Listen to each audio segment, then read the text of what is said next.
Namo tassa bhagavato arahato samma sambuddhassa. Voilà. Alors, pour ce qui est des préliminaires, je rappellerai simplement les préliminaires. Le sutta nous parle d'adopter une certaine posture corporelle, mais aussi une posture mentale, c'est-à-dire une certaine attitude, de prendre une certaine distance vis-à-vis en fait de nos soucis, de nos problèmes, du passé, du futur. Et pour ceux qui sont parmi vous qui sont déjà bouddhistes, on peut commencer par prendre refuge dans le Bouddha, dans le Dhamma, dans le Sangha. On peut aussi prendre les 5 préceptes. Ça fait partie de la préparation, ça fait partie des préliminaires. Et puis, j'avais suggéré aussi une aspiration généreuse et altruiste avant de commencer, de façon à ce que notre pratique ne soit pas une pratique égocentrique, ça serait la moindre des choses, mais que on puisse aussi, au moment de pratiquer, par exemple, intérieurement, se dire puissais-je pratiquer pour mon bénéfice et pour celui des autres, voyez, hein? Ou alors une formule tirée du Metta Sutta, que tous les êtres soient heureux et en paix, etc., etc. Ça permet, avant de rentrer vraiment dans les méditations, de se mettre dans une bonne disposition d'esprit. Voilà. Ensuite, j'avais proposé quelques exercices pratiques, puisque moi, dans la méthode, entre guillemets, que je suis, essaie de se rapprocher le plus du texte, du sutta, mais en même temps de l'expérience des maîtres de la tradition du Theravada, différents maîtres. Et donc, moi, j'avais proposé déjà, comme préparation certainement certains d'entre vous le font déjà depuis longtemps, mais de fixer votre attention sur le point de contact du souffle avec votre corps, c'est-à-dire au niveau de vos narines, déjà, dans un premier temps, d'avoir conscience de ce contact, et puis de demeurer sans chercher à contrôler votre respiration, de demeurer attentif à ce point de contact en essayant de voir est-ce que vous ressentez cet air qui rentre et qui sort. Et puis ensuite, comme autre exercice dans les préliminaires, je vous avais proposé en fait une petite méthode que je vous invite en fait à utiliser à chaque fois que votre esprit commence à s'égarer, à être submergé par des pensées et tout, etc. Eh bien, c'est d'essayer de faire coïncider le souffle et l'esprit en revenant à la conscience du souffle au niveau des narines, mais accompagné d'une petite formule qui est en fait tirée du sutta, simplement de vous dire « J'inspire, je sais que j'inspire, j'expire, je sais que j'expire ». En fait, vous faites coïncider l'acte d'inspirer avec cette formule et l'acte d'expirer, ce qui permet de ramener votre esprit, votre mental sur le souffle lui-même. Et c'est une petite méthode qu'on pourra utiliser tout au long des 16 étapes. Quand vous voyez qu'il y a vraiment trop de perturbations, vous pouvez à chaque fois revenir « J'inspire, je sais que j'inspire, j'expire, je sais que j'expire ». Bon, ça c'était les exercices de la préliminaire. Ce que je vous propose maintenant, c'est on va refaire avec vous la première tétrade, mais de manière un peu plus courte que la dernière fois, et on va essayer de l'enchaîner à la deuxième tétrade. Vous verrez, il y a des difficultés, mais on devrait y arriver. Alors je vous propose maintenant, voilà, symboliquement je vais frapper sur ce gong.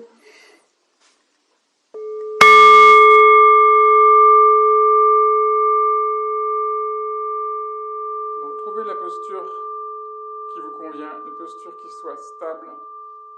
Si possible, si vous pouvez, essayez d'avoir le dos bien droit.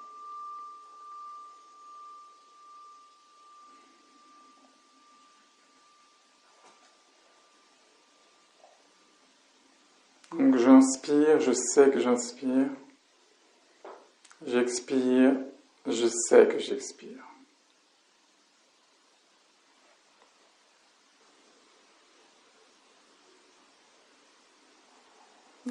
commencer, on va rentrer dans la première tétrade, si vous voulez bien, la contemplation du corps. Et dans la première étape, on va simplement commencer, uniquement pour commencer, par prendre une grande inspiration. Et ensuite, on laisse naturellement le souffle trouver son propre rythme en observant simplement le début, le milieu, la fin et l'intervalle entre l'expiration et la prochaine inspiration. Et puis à nouveau, le début, le milieu, la fin et l'intervalle entre l'expiration et la prochaine inspiration. On essaie d'observer toutes les étapes du processus.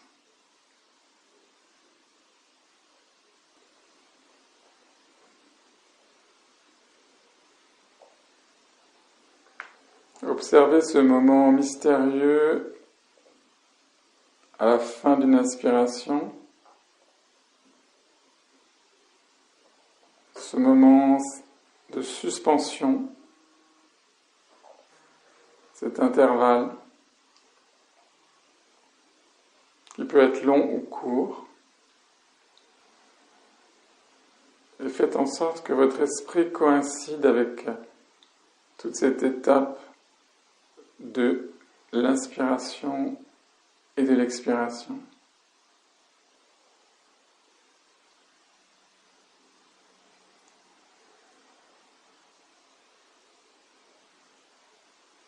Et si des pensées vous assaillent, n'oubliez pas la petite formule. J'inspire, je sais que j'inspire. J'expire, je sais que j'expire. Si vous savez que vous inspirez, c'est que vous êtes présent à votre inspiration. Si vous savez que vous expirez, c'est que vous êtes présent à votre expiration. Par contre, si vous vous êtes laissé embarquer dans vos pensées, vous ne savez plus que vous inspirez, vous ne savez plus que vous expirez.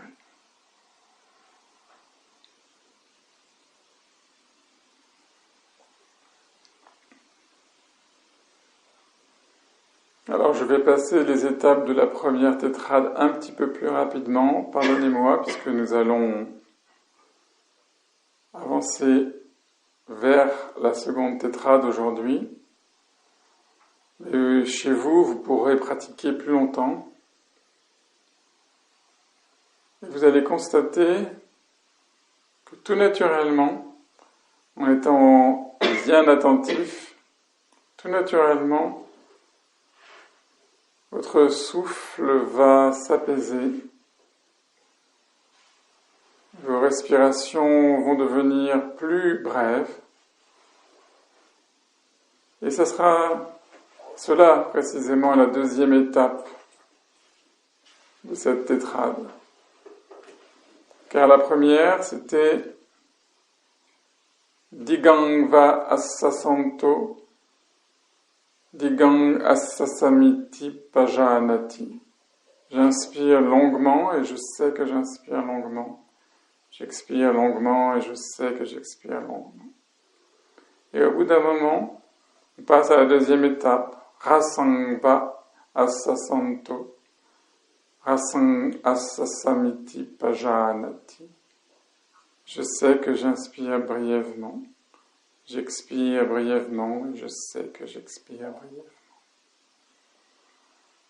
Donc vous voyez, ces deux étapes consistent simplement à prendre conscience de la longueur de notre inspiration et de notre expiration, d'être parfaitement attentif. Et progressivement, tout naturellement, notre respiration s'apaise. Tout à l'heure, nous avions des longues inspirations, des longues expirations. Et maintenant, nos expirations et nos inspirations sont plus courtes.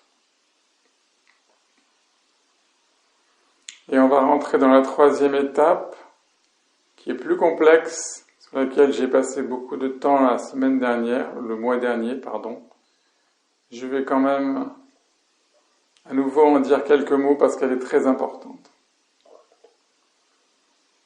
Donc, dans cette étape, nous allons faire l'expérience de tout le corps.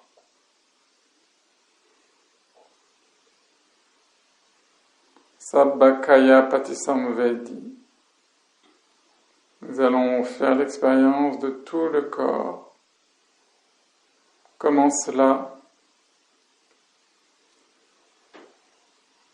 Eh bien, d'abord, nous allons passer d'une attention au premier plan de notre souffle, nous allons faire passer cette attention à l'arrière-plan. Et attention, ça ne veut pas dire que nous cessons d'être attentifs à notre souffle. L'attention au souffle est constante pendant les 16 étapes. J'inspire, je sais que j'inspire. J'expire, je sais que j'expire. Et maintenant, cette attention, elle passe au second plan. Ce qui va passer au premier plan, c'est en même temps l'attention à tout notre corps.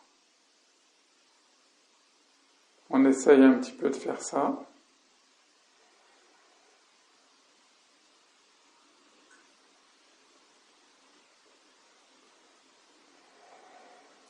Alors imaginez que l'air qui rentre par vos narines, imaginez que cet air, c'est comme une lumière. C'est l'énergie de la pleine conscience qui entre par vos narines et qui illumine votre corps. Vous devenez totalement transparent à vous-même. Tout votre corps est lumineux. Et dans cette pleine conscience, vous pouvez percevoir tout votre corps. On peut commencer par la tête et on peut descendre jusqu'aux pieds, ou l'inverse. Vous devez être attentif à des choses que vous ne percevez pas d'ordinaire. Est-ce que vous sentez votre cerveau, votre nerf optique?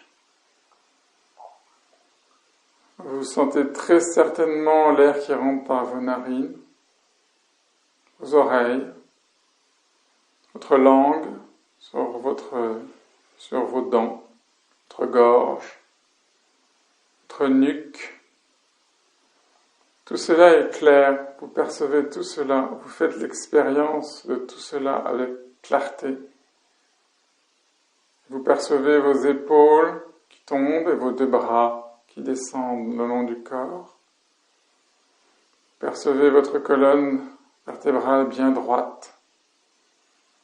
Vous percevez aussi vos poumons qui s'ouvrent, qui se referment. Est-ce que vous pouvez entendre les battements de votre cœur?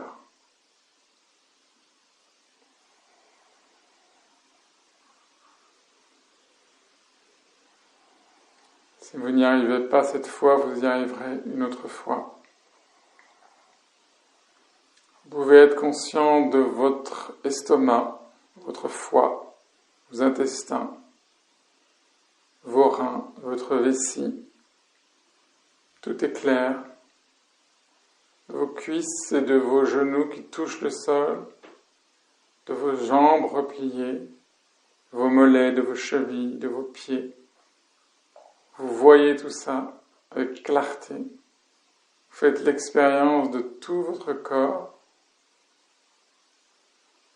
Et à l'arrière-plan, vous n'avez pas cessé d'être attentif à votre respiration.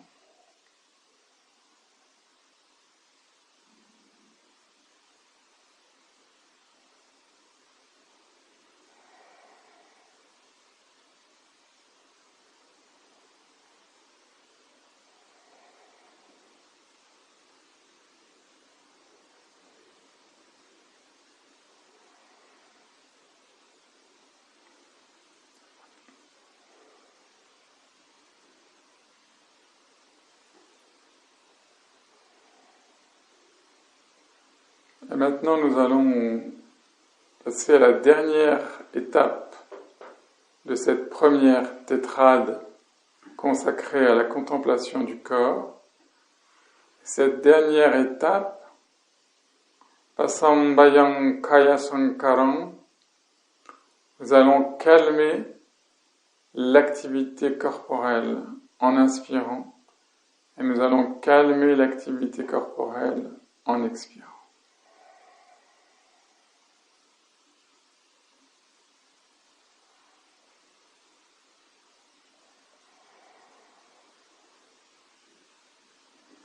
Alors sur l'inspiration, continuez à observer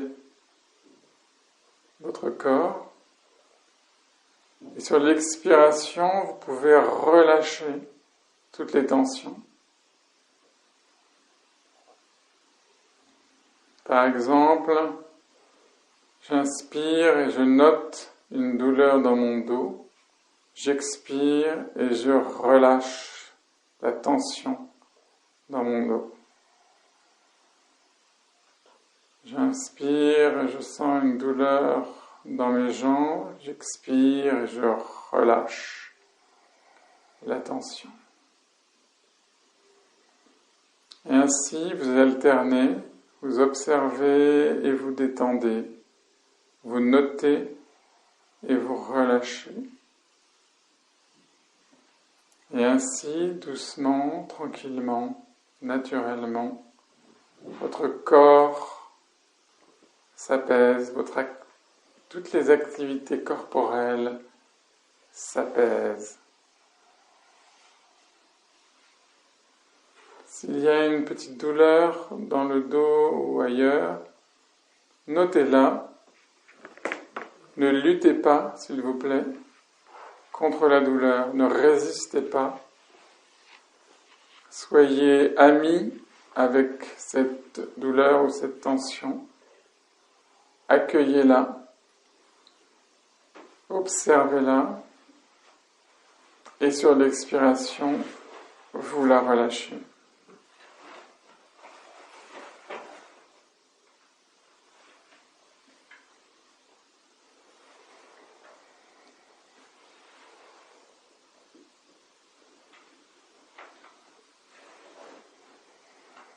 Voilà, nous avons parcouru les 4 étapes de la première tétrade sur la contemplation du corps. Un peu rapidement, je vous prie de m'en excuser. Et maintenant, nous allons rentrer dans la deuxième tétrade. Entre-temps, n'hésitez pas à revenir à la formule « j'inspire, je sais que j'inspire, j'expire, je sais que j'expire ».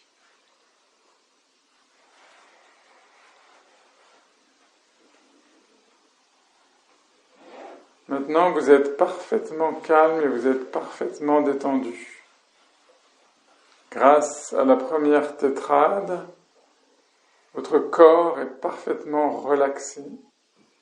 Vous êtes dans une excellente condition pour aborder la deuxième tétrade, qui est la contemplation des sensations.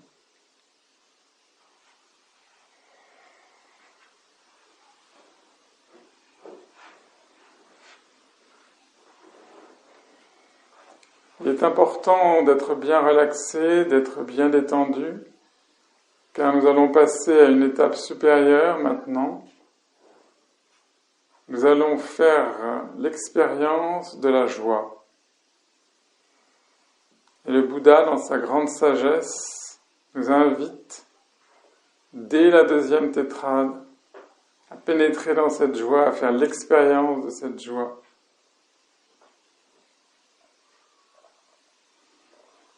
J'inspire, je fais l'expérience de la joie. J'expire et je fais l'expérience de la joie. Piti pati samvedi, asasamiti sikkati. Piti pati samvedi, passasamiti sikkati. Alors c'est quoi cette joie? Cette joie, c'est d'abord la joie qui prend racine dans votre bien-être corporel. Mais c'est bien plus encore. Cette joie, c'est la joie de l'instant présent. C'est pourquoi il était important, dans les préliminaires, d'avoir mis de côté vos soucis, d'avoir mis de côté le passé, d'avoir mis de côté le futur. Ici, nous entrons dans cette dimension merveilleuse, extraordinaire, cette fraîcheur, cette liberté de l'instant présent. Et si vous ne parvenez pas à éprouver cette joie, vous l'éprouverez la prochaine fois. Vous pouvez aussi vous aider en pensant au Bouddha. Vous pouvez aussi vous aider en pensant qu'il est merveilleux d'avoir obtenu cette naissance humaine, qu'il est merveilleux que nous puissions être réunis aujourd'hui ensemble, qu'il est merveilleux que nous puissions pratiquer ensemble. C'est vraiment merveilleux. Mais il est encore plus merveilleux d'être dans l'instant présent. Piti pati samveti. Vous faites l'expérience de cette joie. Imaginez un torrent de montagne, un torrent plein de fraîcheur, plein de jeunesse, plein de joie. Un torrent qui descend de la montagne. Ce torrent, c'est cette joie de l'instant présent.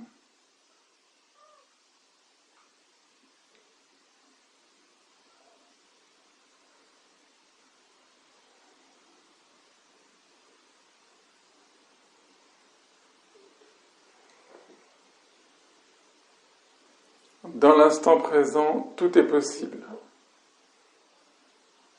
En réalité, il n'y a pas d'autre temps que l'instant présent. Dans l'instant présent, il y a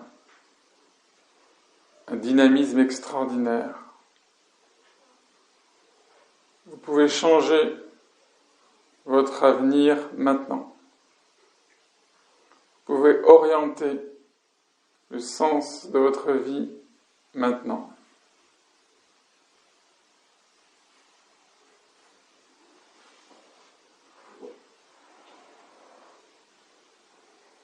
J'inspire, je sais que j'inspire. J'expire, je sais que j'expire. C'est merveilleux. Cette joie est merveilleuse.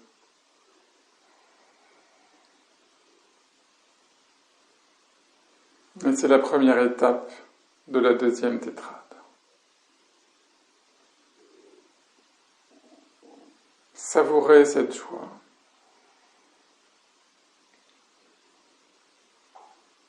Soyez heureux et en paix. N'ayez pas peur d'être heureux, vous avez le droit. Personne ne vous en empêche. C'est gratuit, c'est maintenant. C'est merveilleux.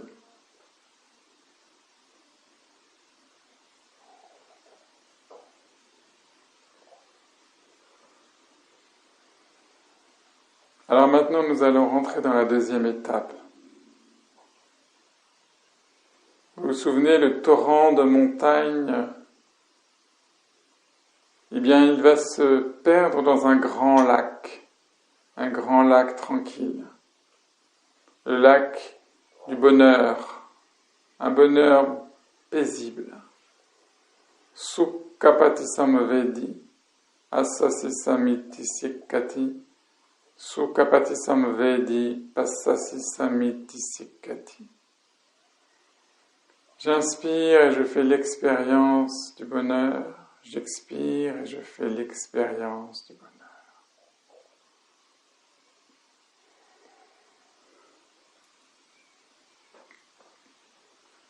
Alors cette joie dynamique, cette joie pleine de vitalité, de jeunesse, elle est venue se perdre dans ce grand lac.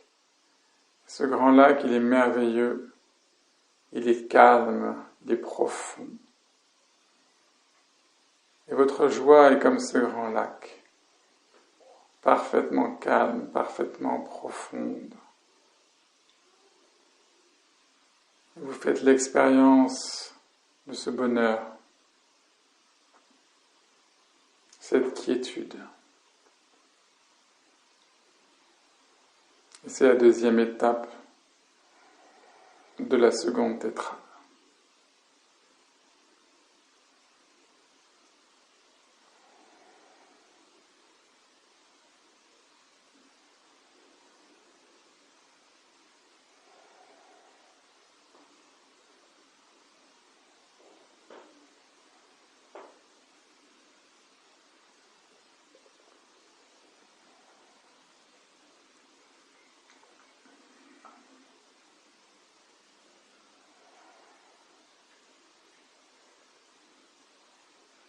Et maintenant, nous allons entrer dans la troisième étape de la deuxième tétrade.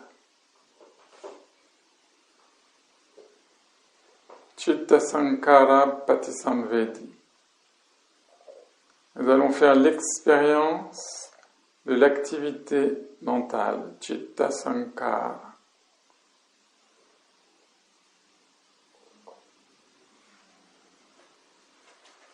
Alors imaginez ce lac, ce grand lac de montagne paisible qui représente votre bonheur.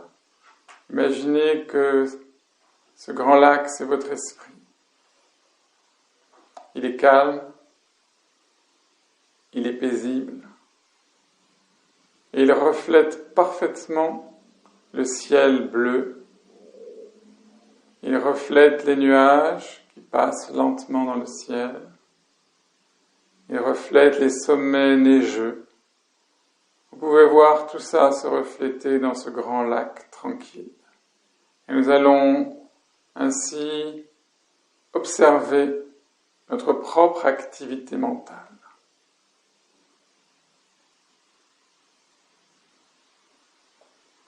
De même que nous avons observé et fait l'expérience de tout notre corps dans la précédente tétrade, maintenant nous allons observer et faire l'expérience de notre activité mentale. Nous allons essayer de savoir simplement ce qui se passe, tout ce qui se passe.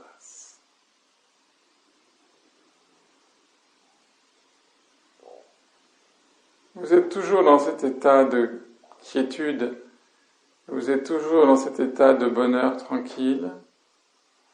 Simplement, dans cet état, vous observez maintenant l'activité mentale. J'inspire, je sais que j'inspire. J'expire, je sais que j'expire.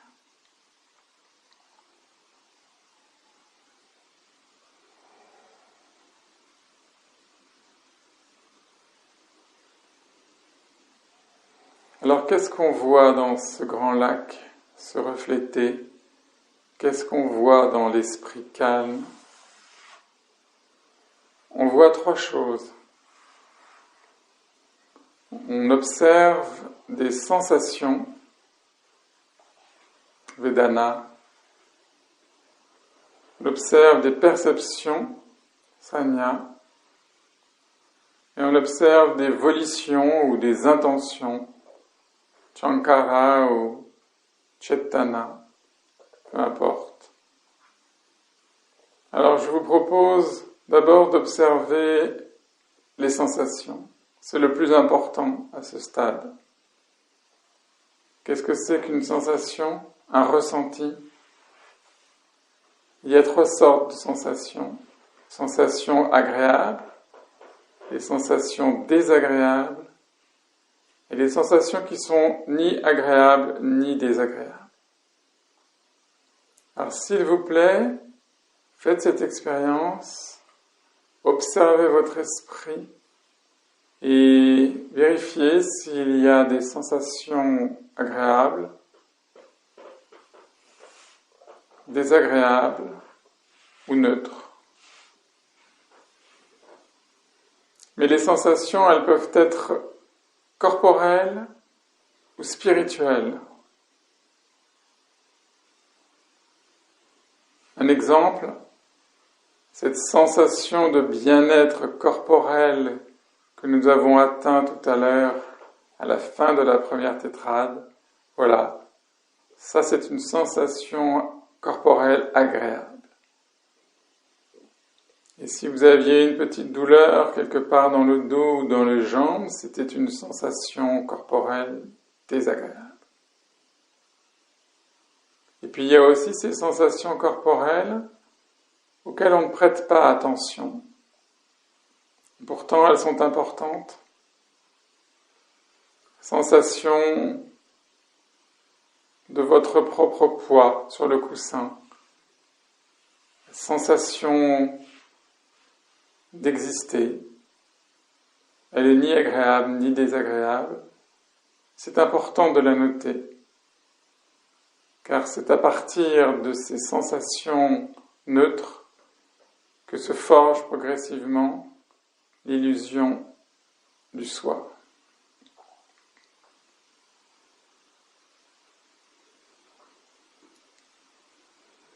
Il y a des sensations spirituelles agréables, sensations de joie, de bonheur.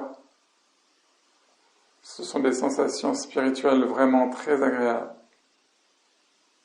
Et il y a aussi des sensations spirituelles désagréables. Une pensée, un obstacle, une frustration, une impatience, une critique, un souvenir, quelque chose qui vient troubler votre paix. C'est une sensation spirituelle désagréable. Et il y a aussi des sensations spirituelles qui sont ni agréables ni désagréables. Elles sont très subtiles. On n'y prête pas attention d'habitude.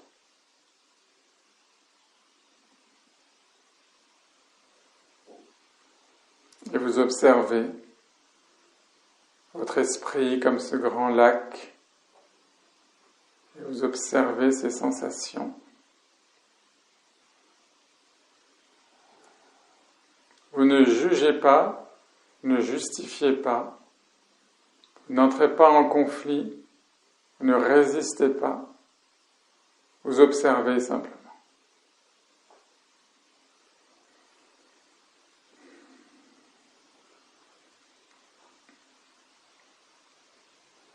Et il y a aussi des perceptions.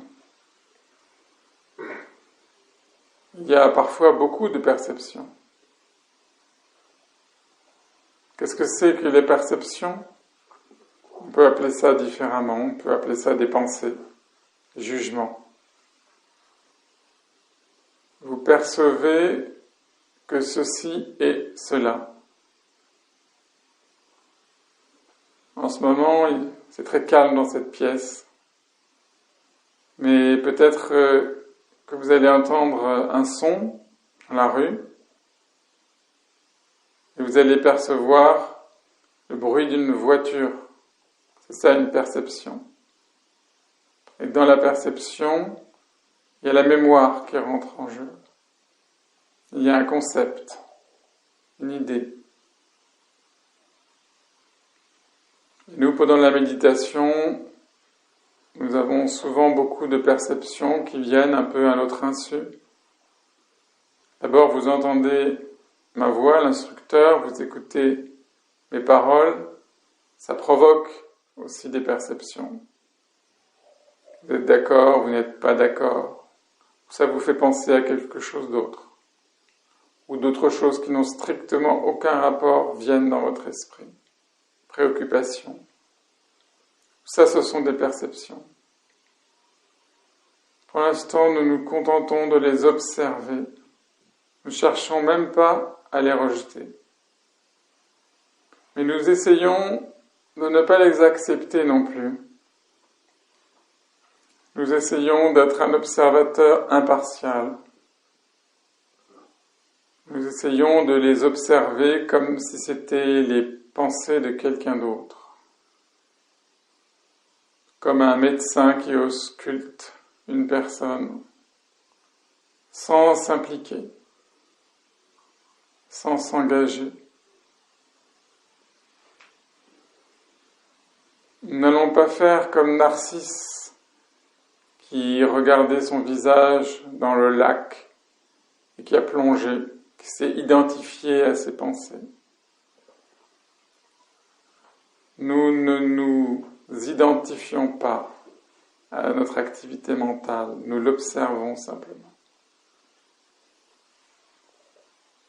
Et enfin, la troisième chose, ce sont des intentions ou des volitions. C'est-à-dire des choses en vous qui vous pressent, des pensées qui vous incitent à agir, à faire quelque chose. Maintenant, vous avez peut-être envie de vous lever, ou plus tard, vous avez l'intention, après la méditation, de dire quelque chose ou de faire quelque chose. Ou ce soir, ou demain, ou dans une semaine, ou dans un mois, vous avez des projets, vous avez des intentions, vous avez des volitions. Il y a des choses en vous qui vous pressent. Il y a une puissance, un dynamisme, une force incroyable. Ce sont les volitions. Et nous observons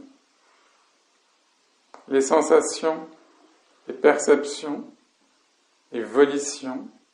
Nous observons tout ce monde mental, toute cette activité mentale, sans nous impliquer. J'inspire, je sais que j'inspire.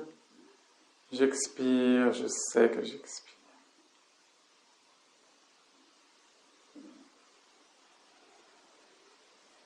Et maintenant, nous allons entrer dans la quatrième et dernière étape de cette tétrade. Et vous vous souvenez que dans la tétrade précédente, après avoir observé le corps, nous avons calmé l'activité corporelle. Et de la même manière, dans cette étape, nous allons maintenant calmer l'activité mentale.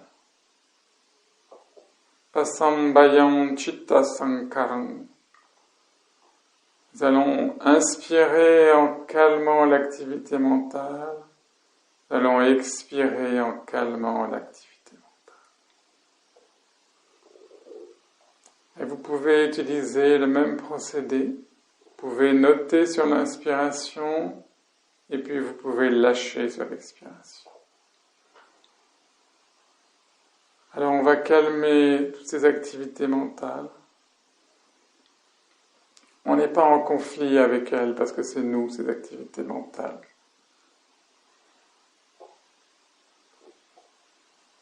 On les laisse passer, comme les nuages qui se reflètent dans le grand lac. Ils passent aussi. Ne cherche pas à les retenir. Et sur l'inspiration et sur l'expiration, on laisse notre activité mentale s'apaiser, se calmer progressivement.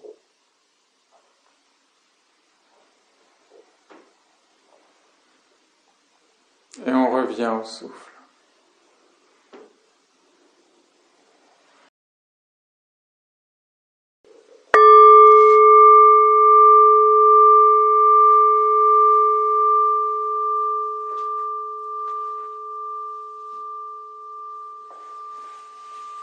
On va faire une petite méditation marchée, comme ça. Puis après, on pourra changer si vous voulez.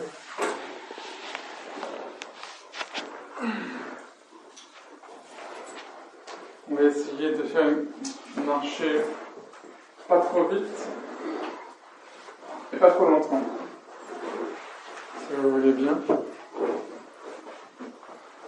va essayer d'être comme ça, puis on va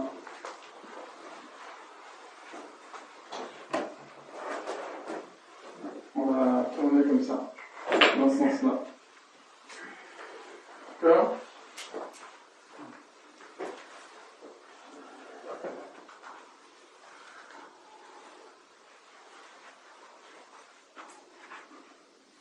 Je ne vais pas vous guider, on va simplement, chacun prend son rythme, on va essayer d'avancer. Je vais simplement utiliser une inspiration sur un pas, une expiration sur l'autre, mais ce sera l'objet de notre étude, la méditation marché.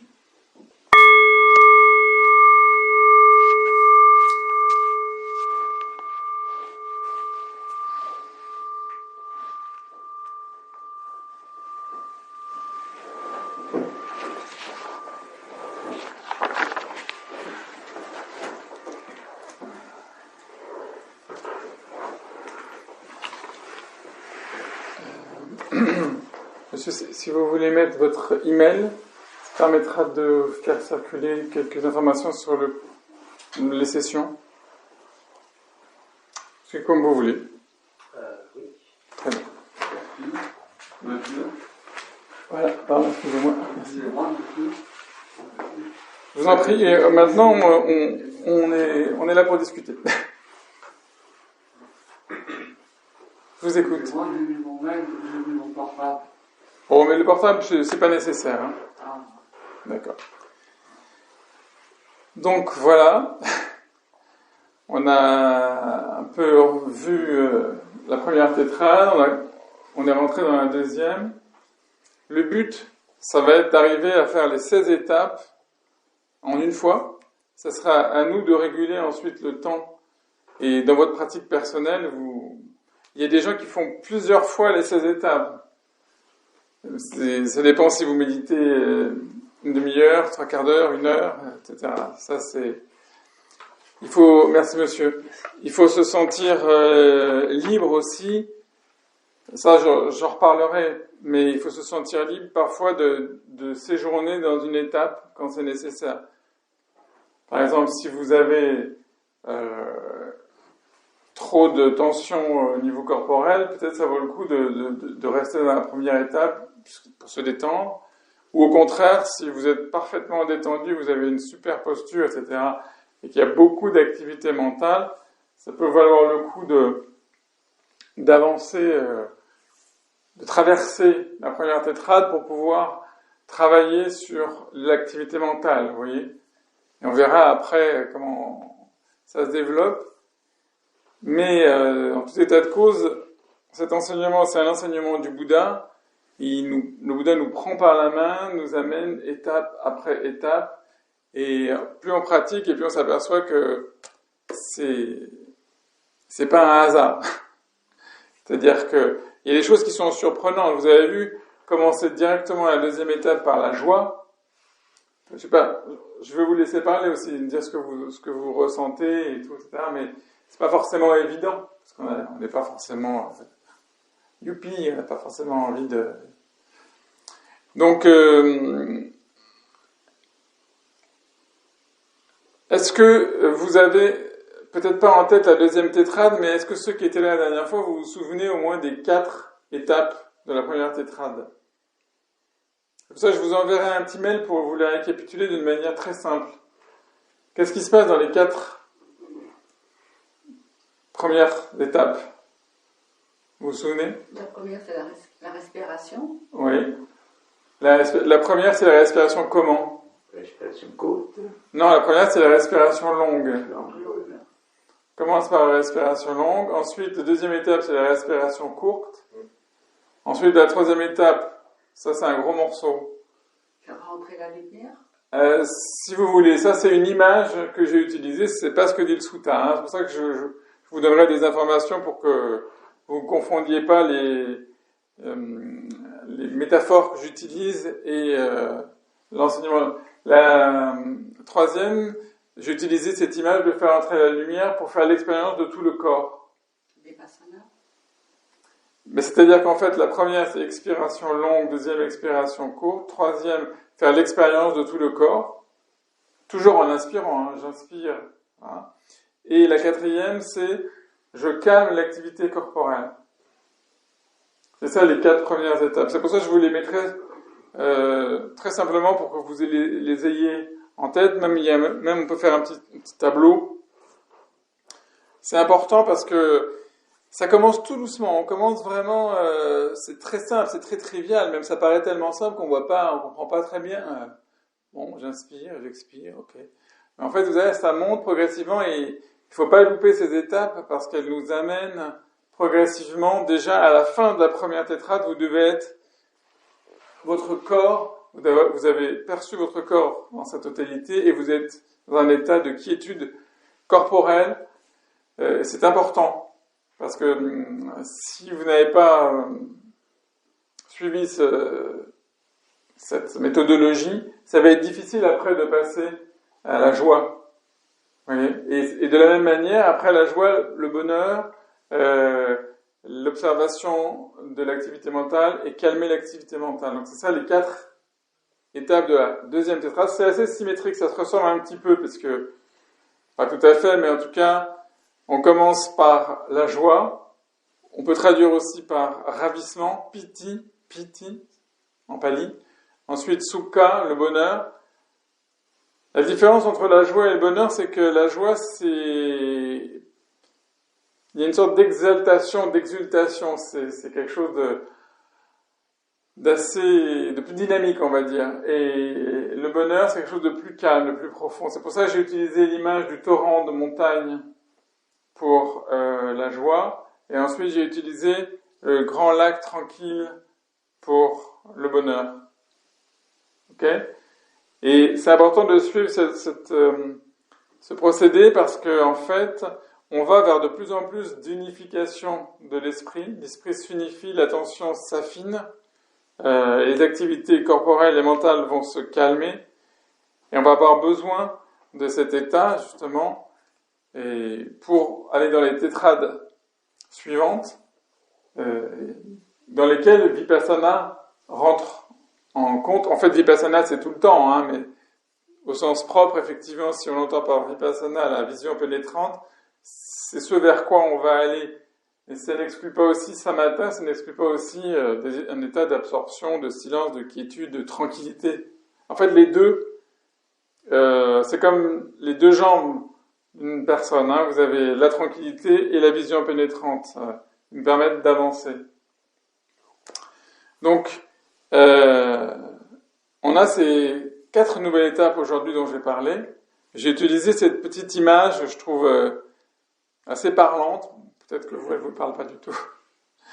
L'image du torrent, de montagne, du lac. Et ce qui est intéressant, c'est qu'après un lac, on peut voir dedans. C'est pour ça que j'ai pris cette image pour la 3e étape, c'est-à-dire observer l'activité mentale. Parce qu'un beau lac tranquille, je ne sais pas si vous en avez déjà eu la chance, j'espère que oui, de voir des grands lacs au milieu des montagnes. Quand il fait beau, vous pouvez voir les nuages qui passent, qui se reflètent, vous pouvez voir les montagnes à l'intérieur, vous pouvez voir plein de choses.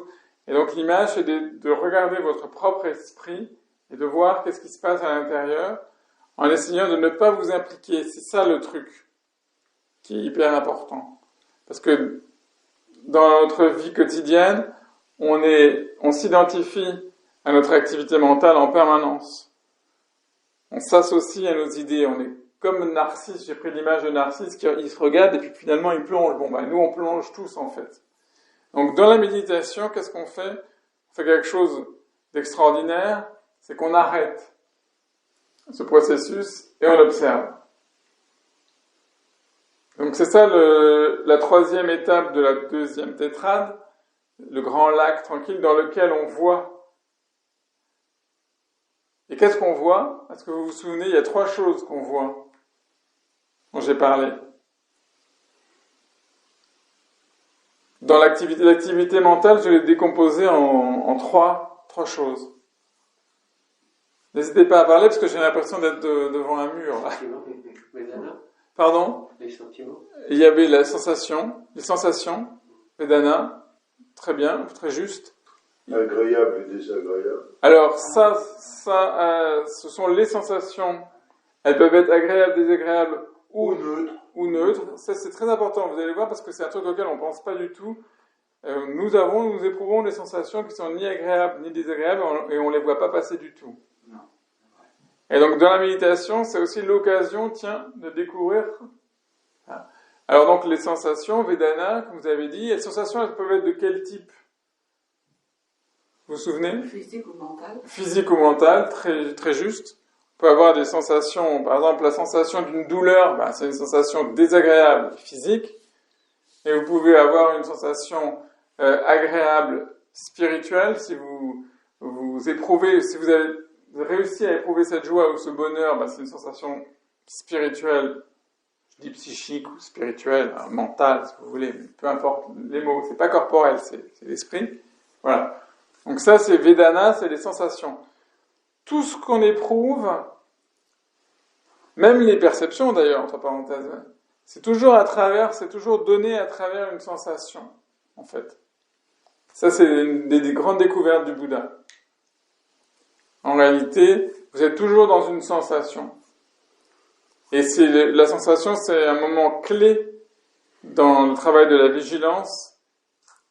Je ne vais pas rentrer dans un enseignement trop technique, mais si vous connaissez, par exemple, la coproduction conditionnée, ce cercle, eh bien, en fait, le moment de la sensation, c'est un moment hyper important.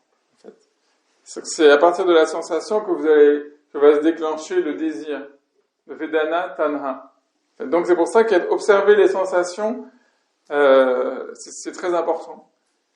Vous verrez, par exemple, que dans la vie quotidienne, si vous n'êtes pas attentif, quelqu'un va vous dire une parole désagréable, vous allez avoir une sensation désagréable, mais si vous n'avez pas été attentif, ça va se passer très très vite, et vous allez réagir de manière désagréable, et déjà le processus s'est mis en mouvement parce que vous n'avez pas eu le recul suffisant pour observer le processus qui se mettait à l'œuvre dans lequel vous vous êtes laissé piéger. Je vous rassure, c'est normal, on est tous, à part le Bouddha, on se fait tous piéger, mais le but du jeu, le but de la pratique de la méditation formelle déjà, c'est de s'entraîner à prendre cette distance et à observer pour ensuite étendre ça au maximum.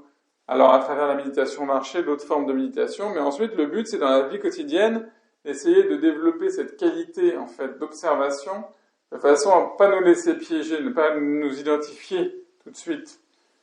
Donc on observe les sensations et on s'entraîne, parce que le mot sikkati, le mot pali sikkati, ça veut dire s'entraîner.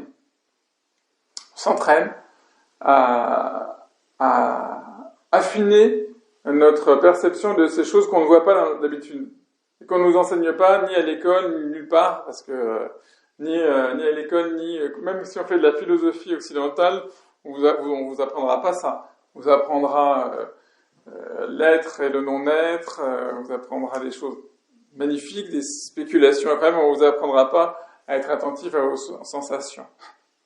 Je suis même pas sûr que dans la psychologie, ça se discute, en tout cas peut-être dans des nouvelles formes de psychologie, mais qui justement ont été influencées par le bouddhisme. Donc il y a encore deux autres choses qu'on a observées. Vous vous souvenez ou pas? Alors, les sensations, il y a encore deux autres choses. Les perceptions. Alors perception, c'est le mot sanya en pali, mais en fait la perception c'est pas compliqué. On peut aussi traduire par pensée, si vous voulez, les pensées que vous avez dans la tête. Mais dans l'idée de perception, il y a l'idée on peut analyser chaque perception, on peut la décortiquer et voir que elle-même elle est faite d'autres. C'est un peu comme dans la physique, vous savez, vous avez la physique newtonienne, puis après vous rentrez dans la physique atomique, puis subatomique, puis la physique quantique, vous avez toujours quelque chose. Et donc c'est un petit peu la même chose en fait. Une perception comme ça, hop, tiens, on dirait j'entends le bruit de la voiture, j'ai cité cet exemple tout à l'heure. Ou vous pouvez même percevoir que c'est un camion. Tiens, j'ai entendu un camion. Vous n'avez pas entendu une voiture, vous avez entendu un camion. Donc pourquoi? Parce que vous avez perçu que les données sensibles, les informations sont arrivées jusqu'à votre cerveau, votre esprit, votre mémoire est rentrée en ligne de compte, elle a analysé les données, elle les a mis en... comment dirais-je? elle les a fait rentrer dans son schéma mémoriel de mémoire et elle a jugé que c'était un camion. Tout ce processus qui se fait en une fraction de seconde, tiens, c'est un camion. Ce processus de perception dans lequel entre... mais attention, ça c'est une perception auditive, mais le Bouddha nous dit que nous avons six alors olfactives, tactiles, etc., mais aussi mentales. Par exemple, quand vous, dans la méditation, vous avez une pensée qui vient, je ne sais pas, je dis n'importe quoi, d'une conversation que vous avez eue avec quelqu'un hier, elle vient comme ça, et vous avez une perception, c'est une perception aussi. Simplement, au lieu de percevoir le bruit d'une voiture, vous percevez ce souvenir, mais c'est aussi une perception. C'est une perception qui se fait dans l'instant présent. Le souvenir, il est peut-être d'hier, mais la perception du souvenir, elle se fait maintenant. C'est important parce que, grâce à l'instant présent, on peut dénouer un certain nombre de fils. Et la troisième chose, c'était quoi, vous vous souvenez ou pas? On en reparlera parce que à chaque fois, on refera ces étapes jusqu'à ce que vous les ayez bien en tête. Après, l'idée, c'est que naturellement, vous n'avez même pas besoin de réfléchir, ça vient naturellement. Vous savez que vous observez les sensations, vous savez que vous observez les perceptions. Et la troisième chose, ça vous dit quelque chose ou pas? Les volitions, ou les intentions. Le terme volition, c'est un peu intellectuel, c'est un peu philosophique. Mais c'est pas compliqué. Une intention, c'est que vous avez intention de faire quelque chose. Vous voyez ce que je veux dire? C'est quelque chose de dynamique, une intention. C'est pas comme une simple perception.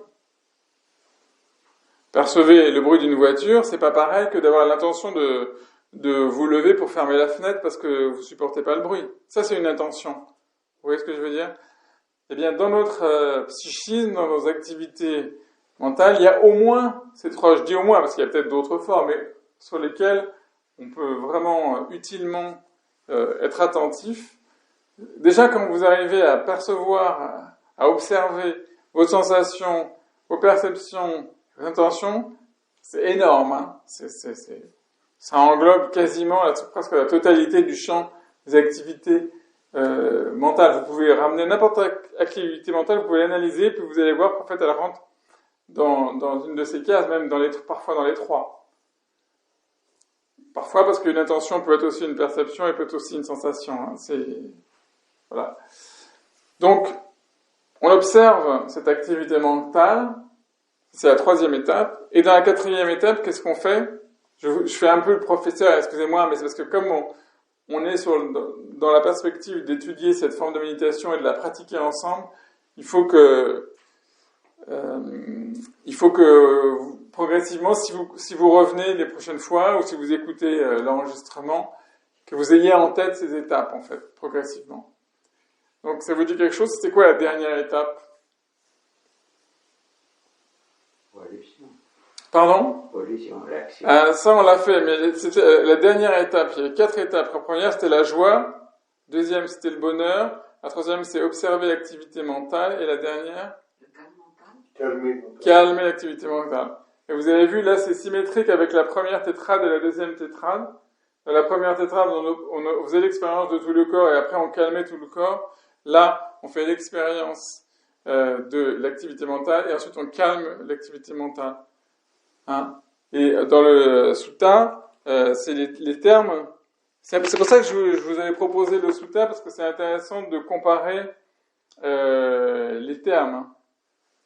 Vous avez ce mot patisamvedi qui revient, qui veut dire faire l'expérience de patisamvedi qui revient.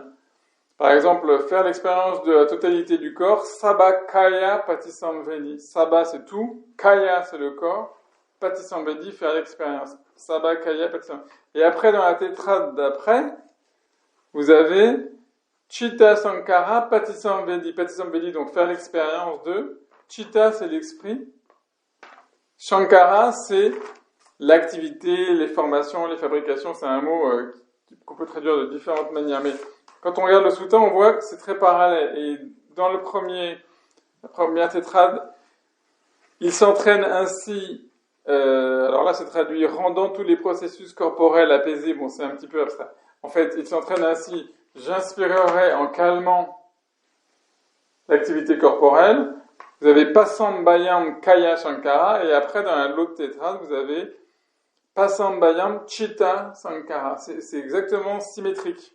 Vous avez la même expression qui veut dire dans un premier cas, il s'entraîne à calmer l'activité corporelle, et dans le deuxième, il s'entraîne à calmer l'activité mentale. Vous voyez, ça peut être intéressant d'avoir le texte pali de temps en temps, parce que...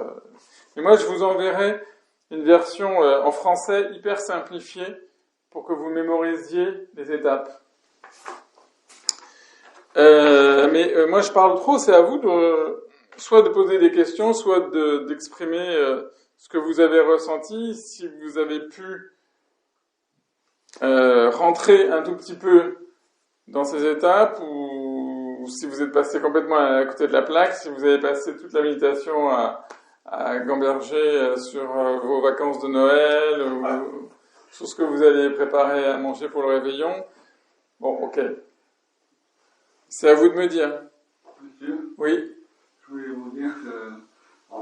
vous dire que la méditation peut vraiment m'aider, parce que je voulais savoir, moi je souffre d'une pathologie qui est comment vous dire, des voix, des hallucinations dans ma tête, qui sont un mélange de ma mère et de mes provocations à moi. Mm-hmm. Et si vous voulez, c'est des voix que j'entends, et des psychologies, des provocations que j'entends.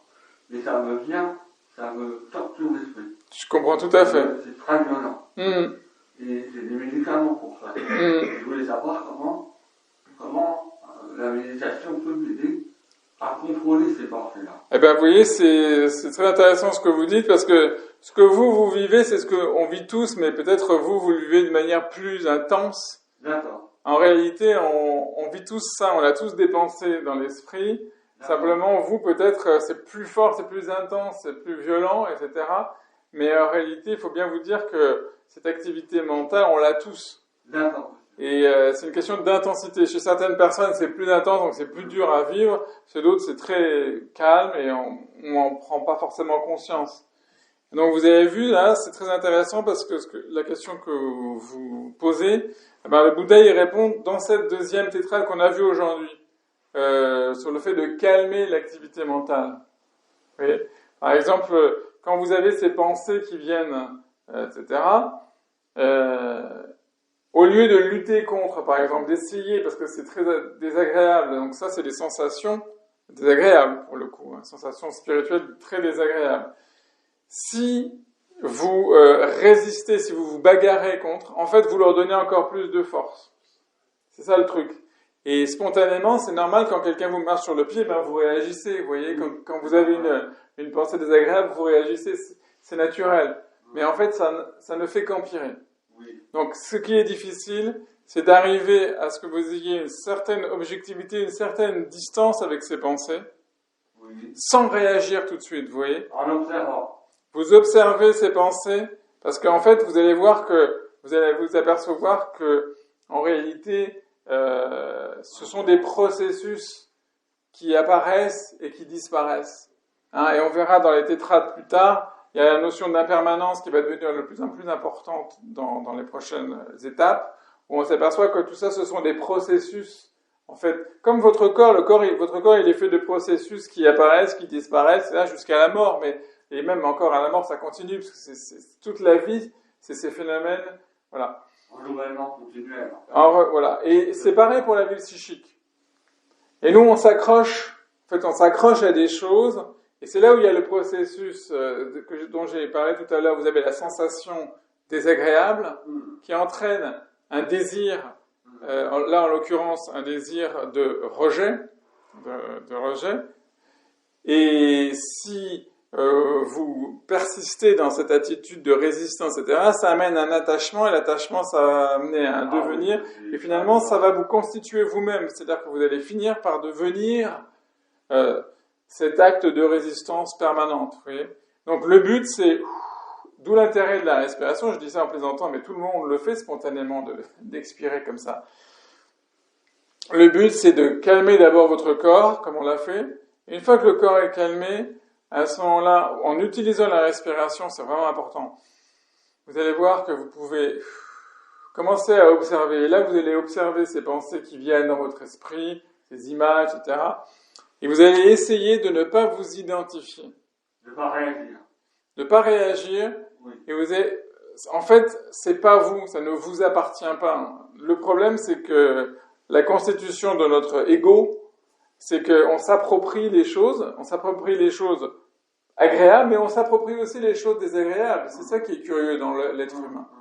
On s'approprie aussi nos souffrances, on est accro même à nos souffrances, à nos blessures. Pourquoi ? Parce que ça donne un sens à notre vie, ça nous aide à tenir face à l'angoisse, etc. Donc, ce qui est difficile, c'est de lâcher prise. Vous savez, c'est un mot qu'on va voir dans les tétrades à la fin, patini-sago, ça veut dire lâcher prise. Lâcher prise. Vous avez ces pensées, des images, ça n'est pas à vous, ça n'est pas vous, ça ne vous appartient pas. C'est un processus qui s'explique, qu'il y a des lois de causalité dans votre existence, dans votre passé, dans votre histoire. Peut-être il y a même des origines physiologiques, on ne sait pas, peu importe. Que ce soit des processus corporels ou psychiques, ça n'a aucune importance. Ce qui est important, c'est que vous puissiez prendre suffisamment de recul et de ne pas vous identifier et de les observer simplement sans réagir. J'ai pris l'exemple que, comme un médecin qui ausculte, normalement il ne doit pas s'impliquer, vous voyez. Donc vous observez ça d'abord dans un premier temps, et si vous ne réagissez pas, si vous ne vous bagarrez pas contre vos propres pensées, alors naturellement elles vont s'apaiser. Naturellement, elles vont se calmer, parce qu'en fait, plus vous résistez, plus vous leur donnez de la force.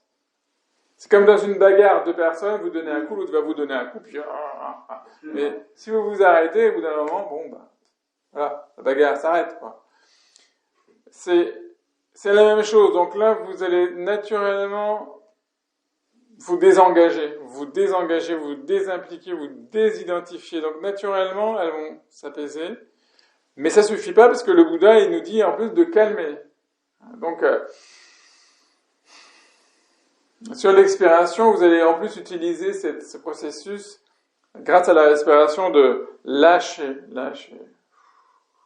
jusqu'à ce que vous atteigniez un état de quiétude. Et dans cet état de quiétude, il y a un grand soulagement, il y a une grande paix. Vous voyez, c'est merveilleux parce que vous êtes libéré de ces fantômes, de toutes ces choses qui sont dans votre esprit.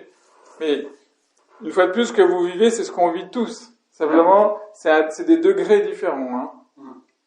Des degrés différents, il n'y a pas de...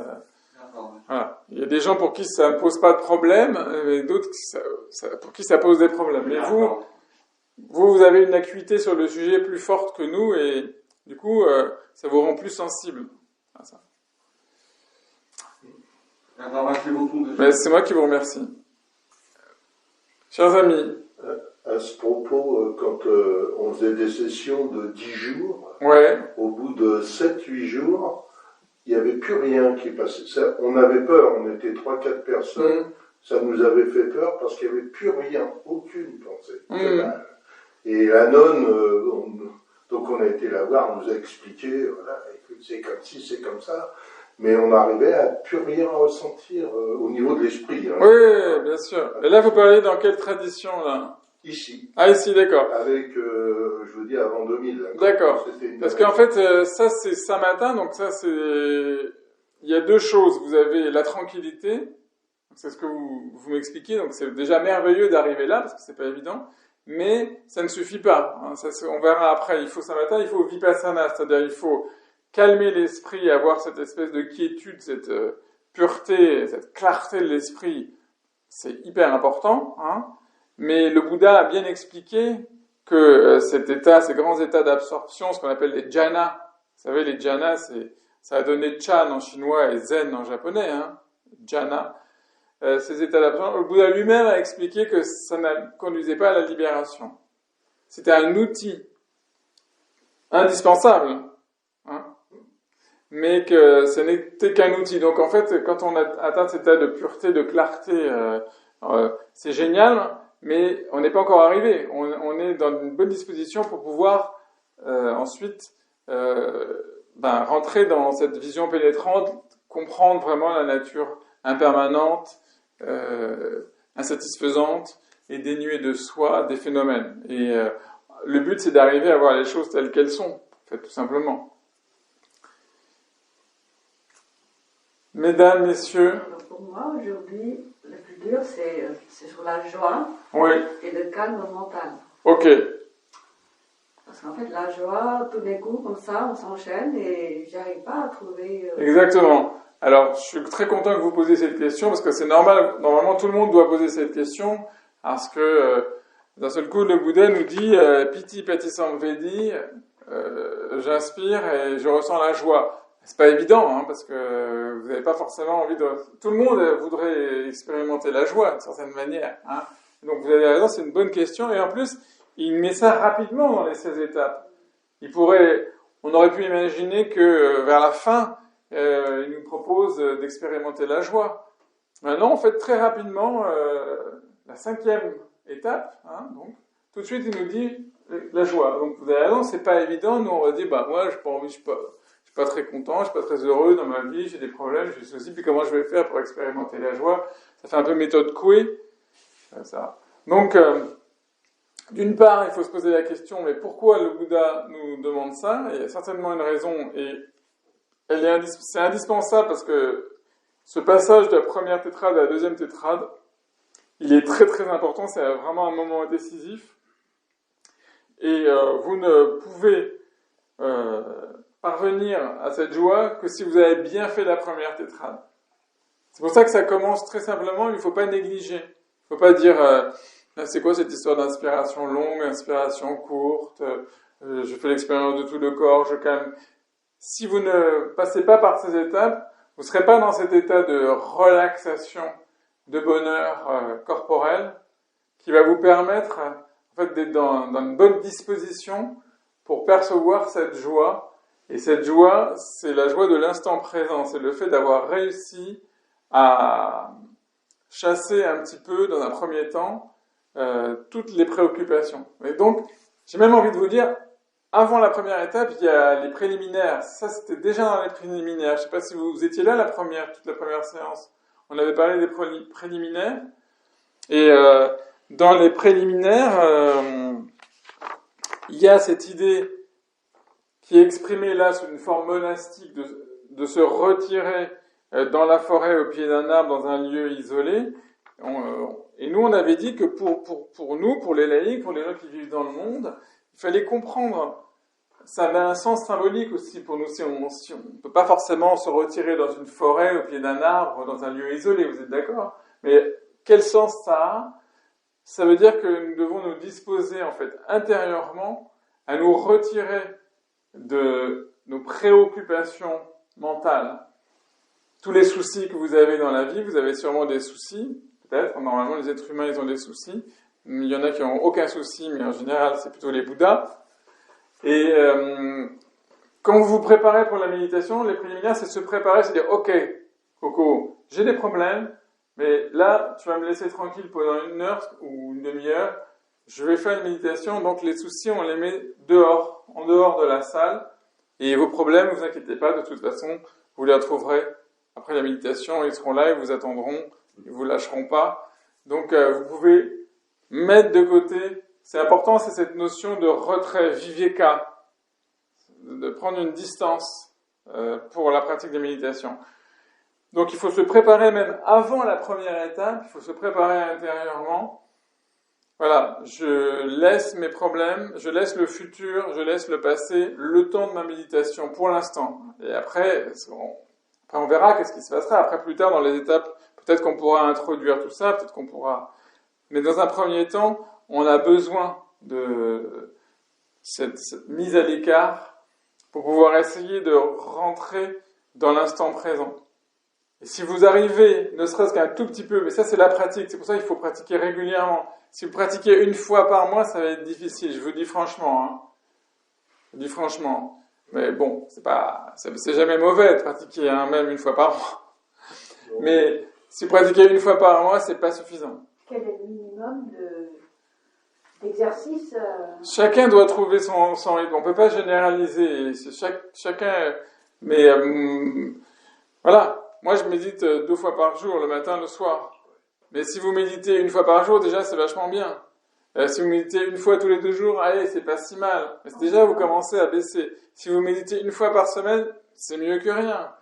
Mais si vous méditez 1 fois par mois, c'est vraiment trop. Il s'est passé tellement de choses. Vous n'avez pas. Pour que ce soit un entraînement, il faut quand même une certaine régularité. Il faut quand même. Si on n'a pas beaucoup de temps, on ne peut pas passer par toutes les étapes. Là. Par exemple, aujourd'hui, les étapes, ça s'enchaîne assez rapidement. C'est peut-être que notre esprit n'a pas le temps de relâcher. Maintenant, c'est la joie. Après, c'est le calme mental. Aussi. Alors là, aujourd'hui, comme vous avez une méditation guidée, c'est moi qui vous dis les étapes. Mais après, le but, c'est que vous connaissiez ce chemin, cette pratique. C'est que vous soyez autonome, que vous soyez indépendant. Ensuite, si vous continuez à pratiquer, vous verrez, ah ben là, la première tétrade, inspiration longue, inspiration courte, faire l'expérience de tout le corps, relâcher tout le corps, ça va se faire rapidement. Si vous avez besoin de rester, vous pouvez le faire lentement. Si vous avez besoin de le faire, peu importe. Ça sera à vous après de voir si vous avez besoin de rester un peu plus sur une étape ou sur une autre.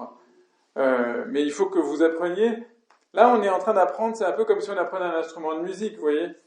On apprend le violon, il faut faire des gammes. Il faut que vous appreniez par cœur la gamme. Bon, là, il y a 16 notes. Et là, on est dans cette gamme. Là, on est au 4e tétrade. Là, non, on est à 2e tétrade. Il y en a 16. Il y a 16 étapes, oui. Donc, il y a 4. Mais vous avez fait la moitié. Vous avez fait la moitié, là. 1, 2, 3, 4, 5, 6. 1, 2, 3, 4, 5, 6, 7, 8, pardon. Vous avez fait la moitié.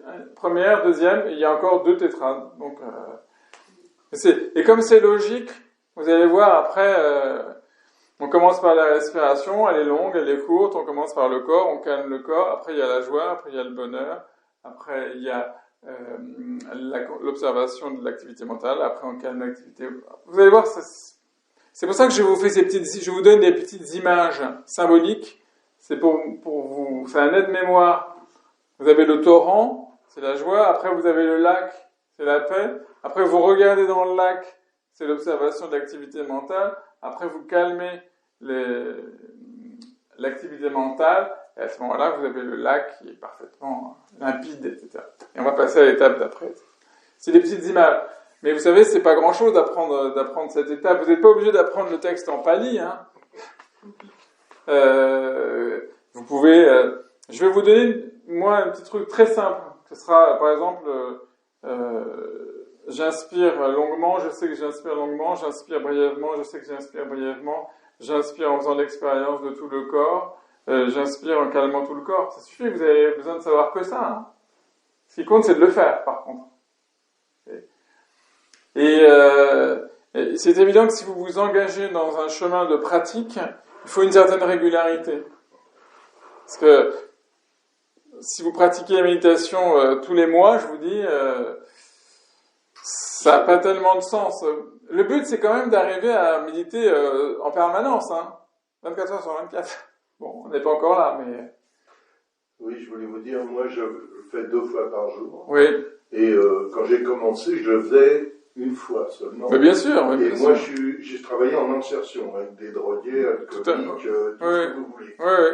Et au début, pendant 1 an, quand j'ai commencé, oui. Pendant 1 an, j'arrivais pas vraiment à avoir de contact, à essayer de... Et avec la pratique courante, et j'ai réussi, même les gens m'écrivent encore, vous voyez, je suis en retraite, mais bon, m'écrivent encore,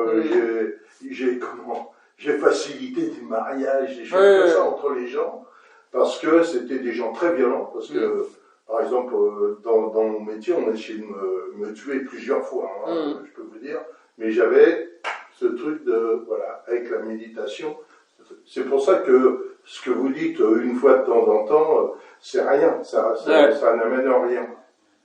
Est-ce que vous dites c'est un très beau témoignage ce que dit monsieur? Parce que quand quelqu'un veut par exemple, moi avec il y avait des grands couteaux, là, vous essayez de me tuer, il faut lui sortir quelque chose. Il faut trouver le mot, comme ça, qui arrive.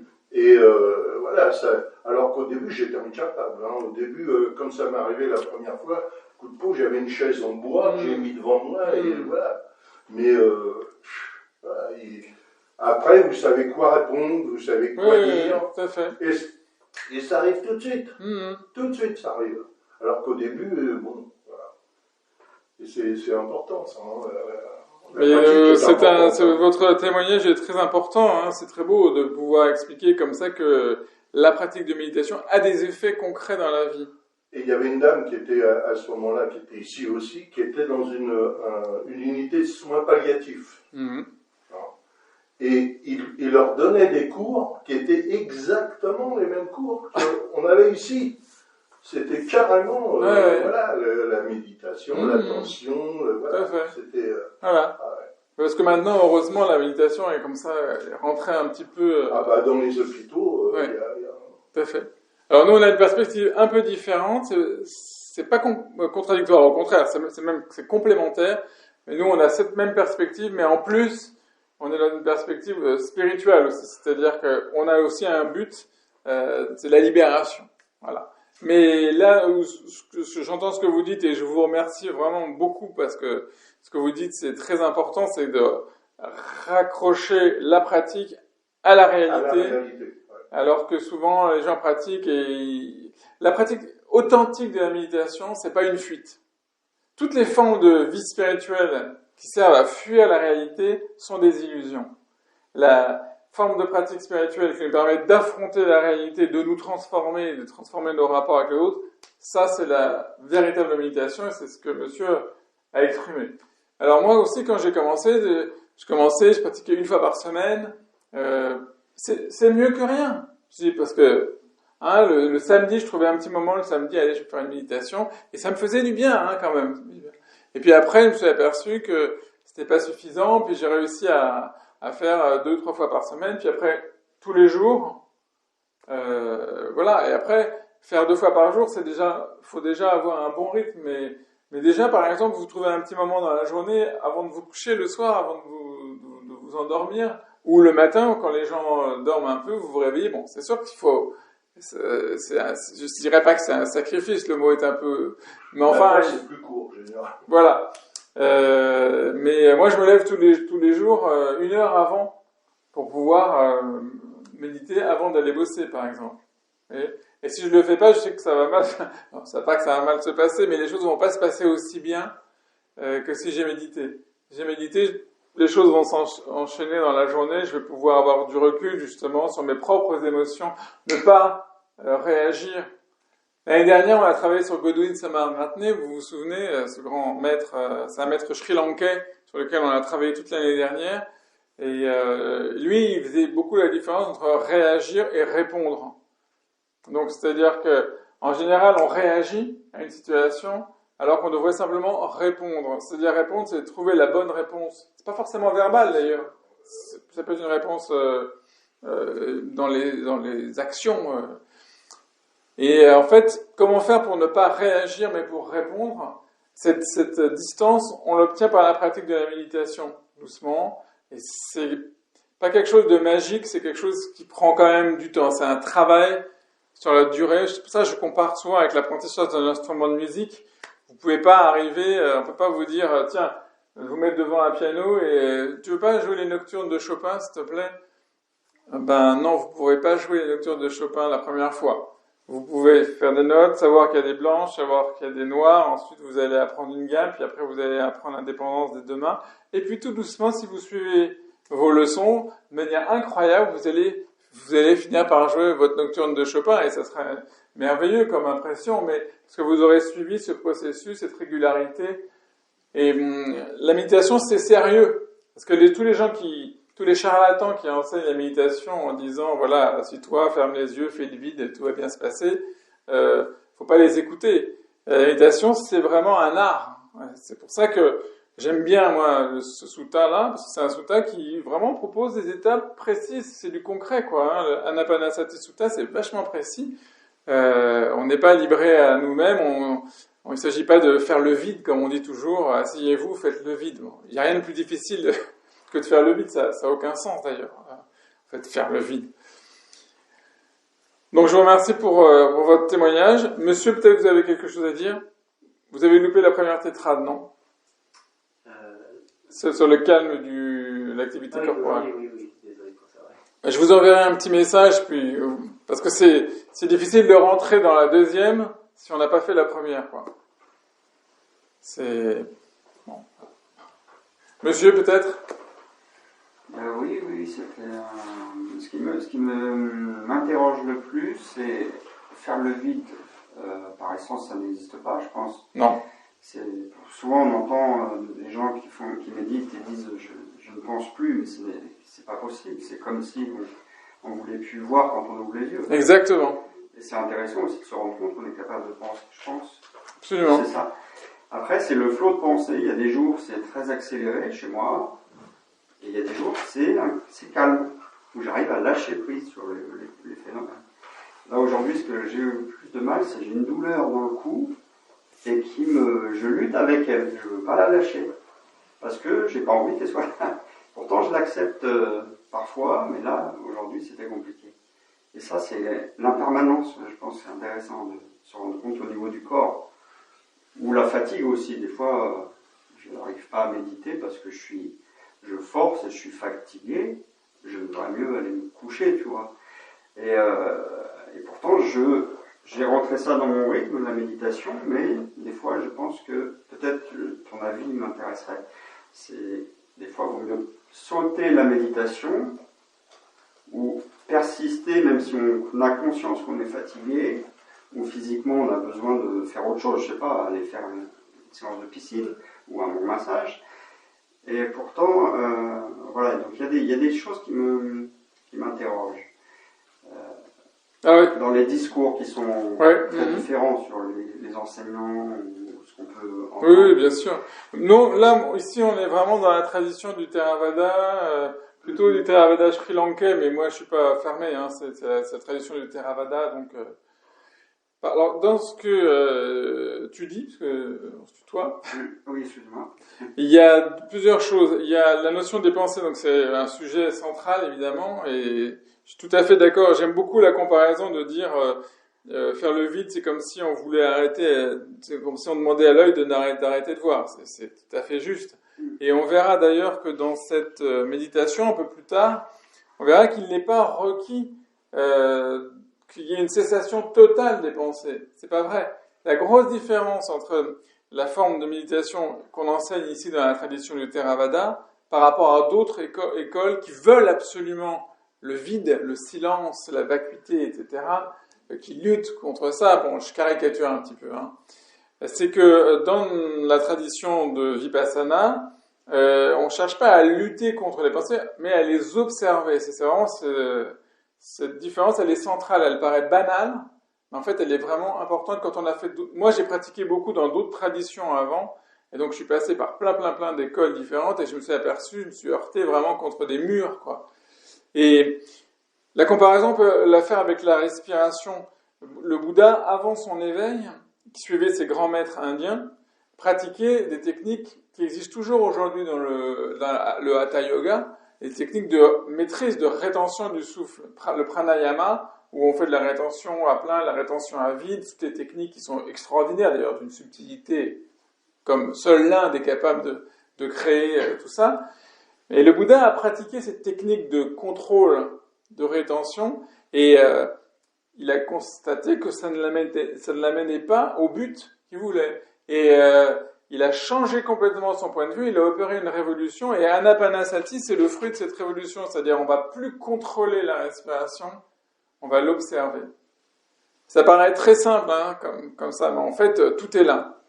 Et c'est exactement pareil pour ce qui est du processus du flot des pensées. Le but, ça va pas être de lutter contre les pensées, de faire un effort pour... En plus, vous le savez bien, quand... on lutte, quoi. Il y a une volition là-dedans, il y a un désir, donc il y a un ego, donc en fait on est prisonnier dans cette spirale, en fait. Qui c'est qui veut pas penser? C'est toujours l'ego, en fait. Donc,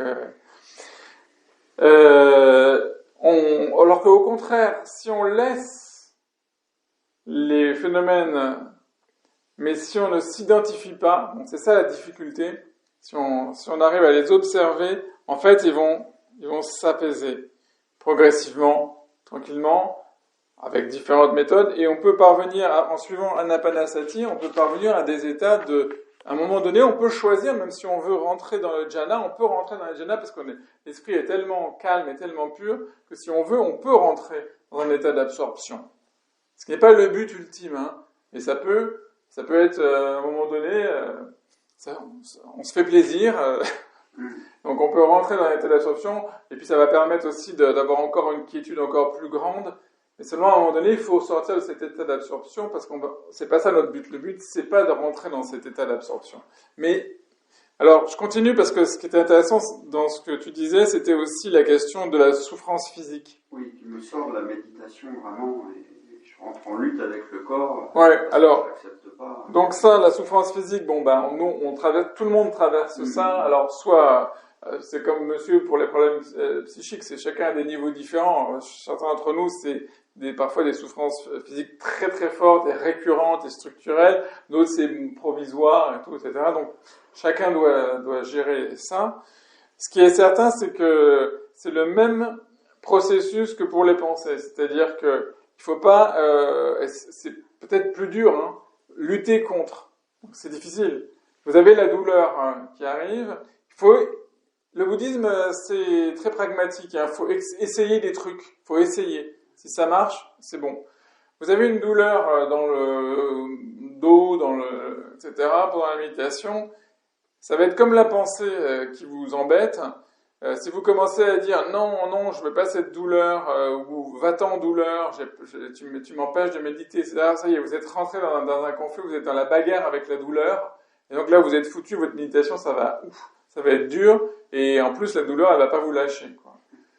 Donc, qu'est-ce qu'on fait? Et alors à ce moment-là, si la douleur elle a beaucoup d'importance, il faut laisser notre méditation et il faut se tourner vers la douleur avec amitié, ce que dit Godwin, qui utilise cette expression assez étrange, d'être ami avec les propres sensations désagréables. Et ça aussi, ça paraît un peu bizarre, mais il faut l'expérimenter. Et Godwin vous dit, ben voilà, cette douleur, ne l'insultez pas, ne vous en prenez pas à elle, soyez amis avec. Essayez de la comprendre, ma douleur, tu me fais mal, qu'est-ce qu'il y a, qu'est-ce qui va pas.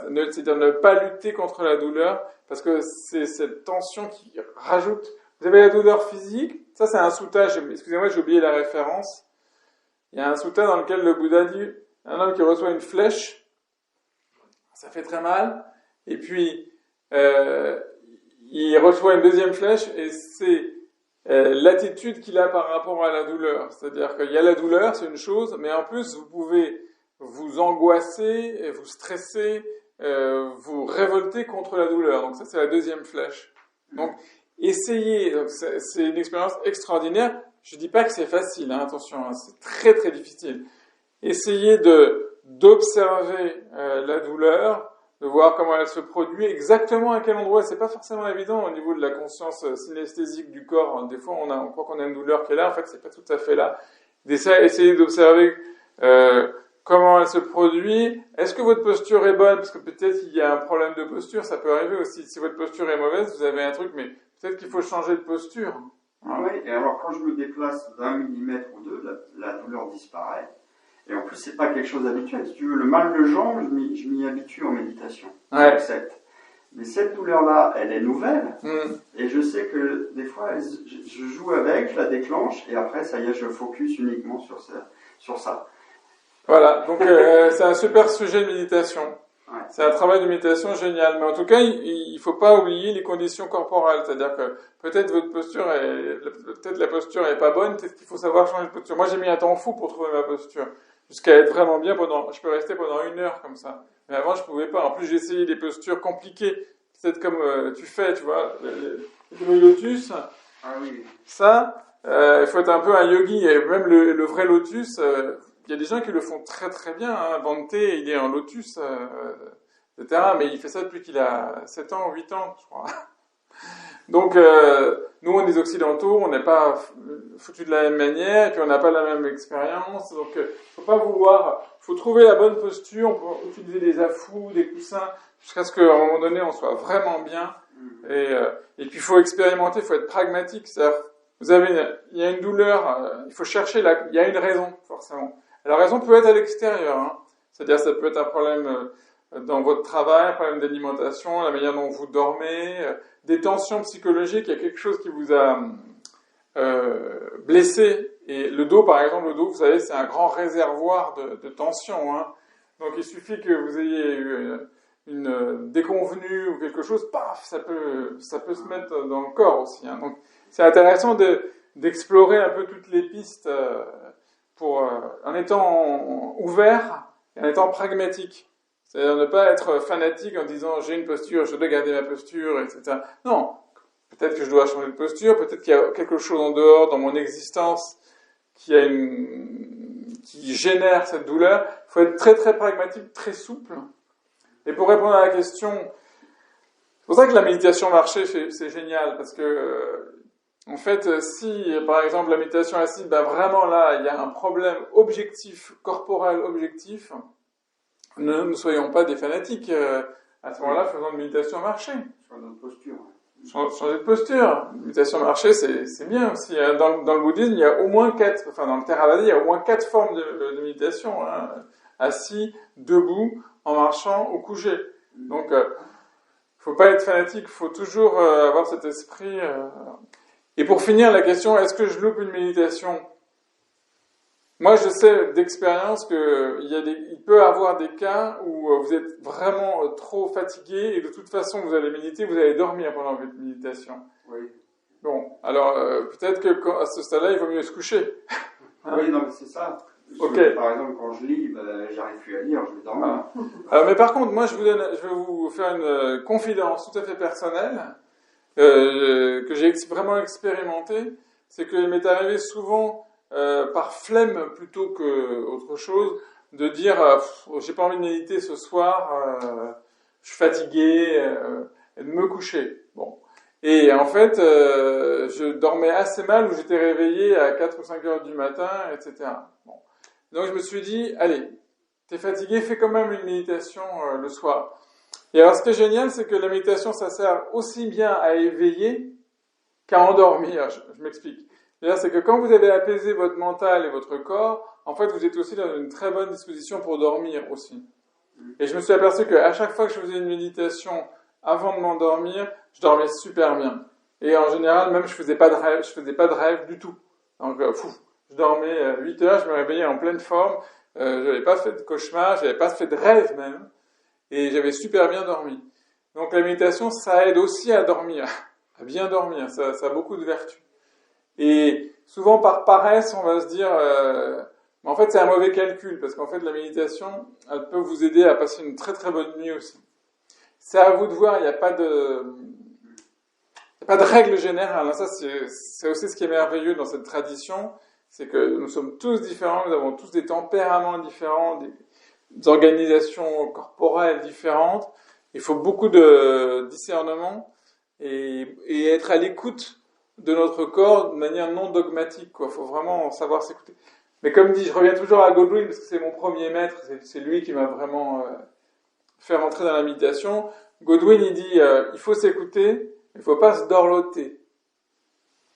C'est pas, vous voyez ce que je veux dire, parce qu'il y a la tentation aussi, attention, ça veut dire quoi s'écouter si je m'écoute et que je dis, bon, j'arrête de faire la méditation, ou je vais faire n'importe quoi, bon, il faut quand même être attentif aux conséquences.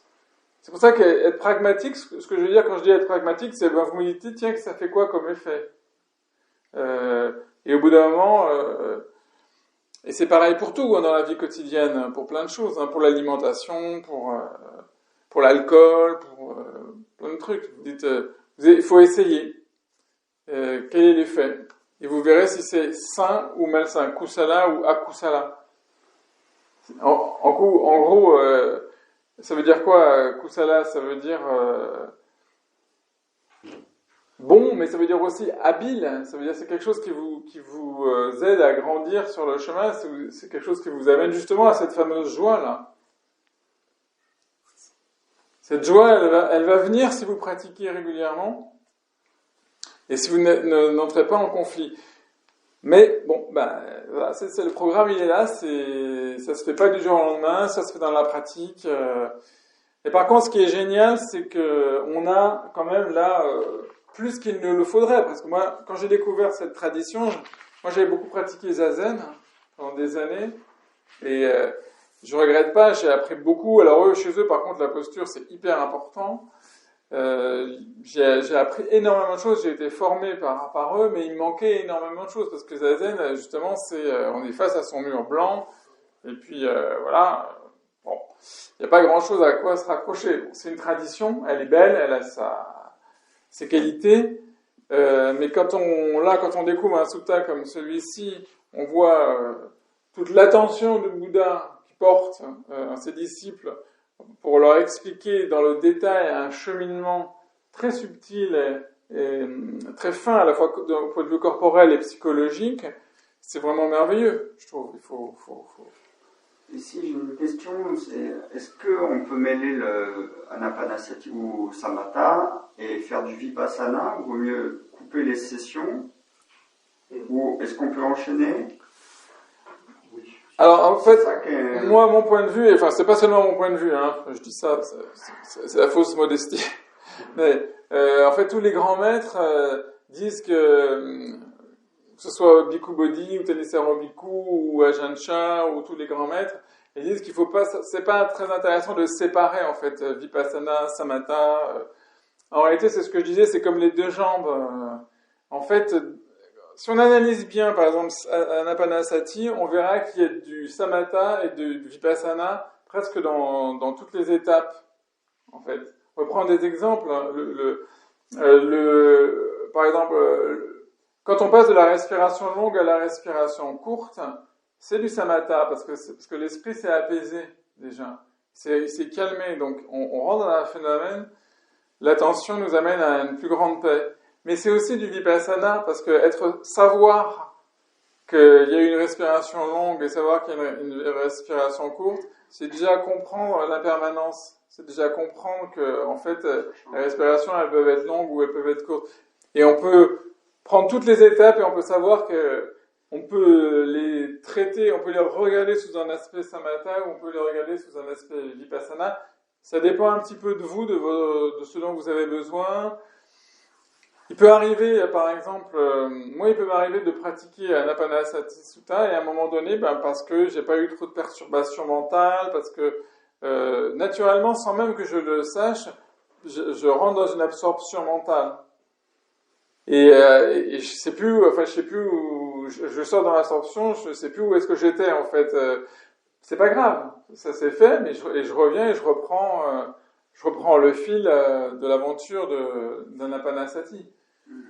Mais il peut arriver à un autre moment où c'est la dimension vipassana, c'est la dimension de la sagesse qui va prendre le dessus. Et là, à ce moment-là, vous avez une acuité particulière, une compréhension particulière où vous voyez vraiment le caractère impermanent, insatisfaisant, vous voyez le non-soi parfaitement, vous voyez même dans chaque respiration, vous voyez dans votre corps, vous voyez... Voilà. Mais ce qui est vraiment merveilleux dans Anapanasati Sutta, c'est qu'il y a quand même une progression, et pour répondre de manière encore plus précise à votre question, il est dit que les 3 premières tétrades, elles ont plutôt une saveur samatha, globalement, c'est-à-dire qu'elles nous amènent à un plus grand apaisement, à une plus grande tranquillité. Et vous allez les voir à la prochaine, la 3e tétrade. Alors là, elle a vraiment une saveur samatha, parce que la 3e tétrade, c'est sur l'esprit, où là, on va rentrer, vraiment concentrer l'esprit, libérer l'esprit. On est aux portes de l'absorption mentale, on est dans la quiétude vraiment mentale. Et on dit que la 4e tétrade, donc la dernière, elle a vraiment une saveur vipassana, elle, par contre. Donc la dernière tétrade, une fois que le corps a été calmé, que les sensations ont été calmées, que l'esprit a été calmé, qu'on est parfaitement dans cet état de quiétude, à ce moment-là, la dernière tétrade, vous verrez, c'est la contemplation de l'impermanence. Ça commence par Anicca Nupasi Asasi Samiti Sikati. Il s'entraîne ainsi, contemplant l'impermanence de la spirale. Là, on est vraiment dedans. Deuxième, contemplant le détachement, troisième, contemplant la cessation, quatrième, contemplant le lâcher-prise. Donc, moi, je suis en admiration devant ce sutta parce que je trouve qu'il est parfait du point de vue à la fois psychologique et corporel. Le Bouddha nous amène progressivement à toutes ces étapes et vous verrez, vous arriverez à l'étape vipassana tout naturellement et dans toute sa plénitude, quoi. Mais ça n'empêche pas qu'il y a on peut trouver quand même du vipassana à toutes les étapes et on peut trouver. Mais c'est bien fait. Ça sert à rien d'être trop rigide dans la pratique. Non. Parce que de toute façon. Non. L'un mène à l'autre. Il faut pas être rigide et tous les instructeurs qui ont des enseignements rigides, faites ceci, vous devez faire ceci. Il faut se méfier parce que l'être humain, par définition, il est divers, changeant, et il faut du discernement. Et par rapport à vous-même aussi, il faut comprendre vos besoins, il faut comprendre.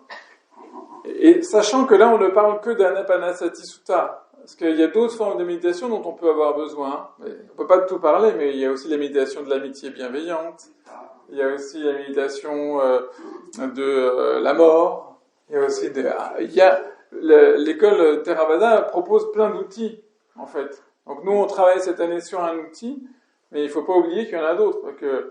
Il peut être bon, par exemple, de faire une méditation méta, une méditation d'amitié bienveillante. Ça peut faire un bien fou aussi, si vous en avez besoin, s'il y a trop de colère, de tristesse, de ressentiment en vous. Méta, ça va dégager des choses mieux que ne le fera Anapanasati, parce que chaque méditation a un but précis. Ouais.